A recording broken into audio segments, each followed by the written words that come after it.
Uh, Today I am going to deliver the presentation on the topic high energy ball milling of aluminum powder and its characterization technique under the guidance of Dr. R.D. Patil sir. These are my contents. First we will see what is mechanical milling. Mechanical milling is uniform composition powder such as pure metals, intermetallic spiruli powder where material transformation is not required for homogenization has been called as a mechanical milling. On the basis of energy, it is again categorized as a high energy ball milling, low energy ball milling. So these are the types and these are the types and these are the capacities of that particular ball mill, and on the basis of the capacity we will select the appropriate ball mill machine for our application. This is the working principle where this is the vial which contains the grinding media and the aluminum powder to be grind. Because of the rotation and centrifugal force, grinding takes place. These are the selection parameters what we have considered for our experimentation. These are the XRD techniques that we have to perform after the ball milling of particular material. Then this is the experimental details: selection of matrix material, selection of process parameters, optimization process, ball milling of aluminum powder, and characterization with X-ray and diffraction as SEM. So why aluminum? Aluminum is frequently examined material and having excellent mechanical and physical properties, and it has wide application in aerospace, automobile, and defense sector. So these are the process parameter what we have selected.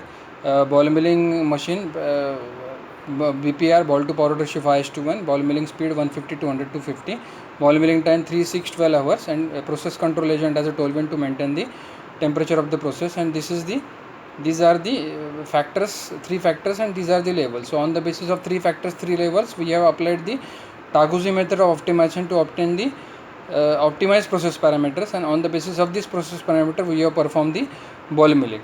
So after the ball milling, these are the XRD analysis. So this is the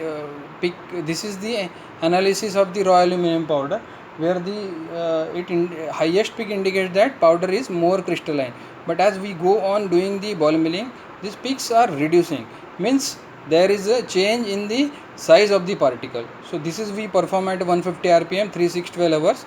This is we perform at 200 rpm 3 6 12 hours.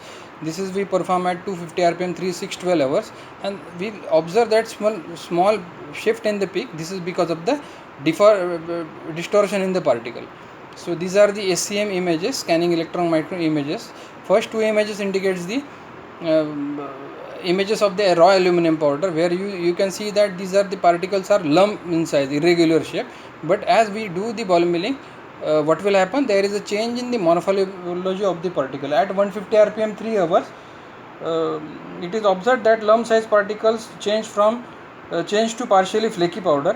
At 150 rpm 6 hours, that means these two, we will observe that particles become more elongated and flaky, and at 150 rpm 12 hours, that means these two particles, it is observed that particle size goes on increasing, and this is due to the ductile nature of the aluminum. Then we will see that the images at 200 rpm 3 6 and 12 hours. So results at the 200 rpm 3 hours showed similarity between results at 150 rpm 12 hours. As we go on increasing the speed to 6 hours at 200 rpm, cold welding of the particle is observed.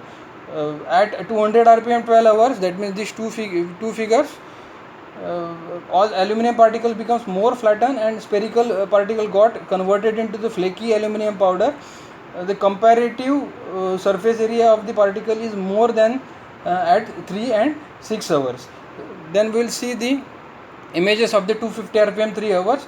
The results at 250 rpm 3 hours are similar to the results which are observed at 200 rpm 6 hours.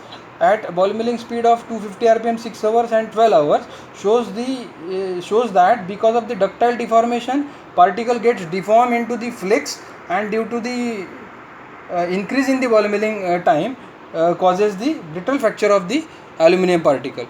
So these are my conclusions which already I have elaborated, and these are the references what we have utilized for doing this doing this experimentation. Thank you.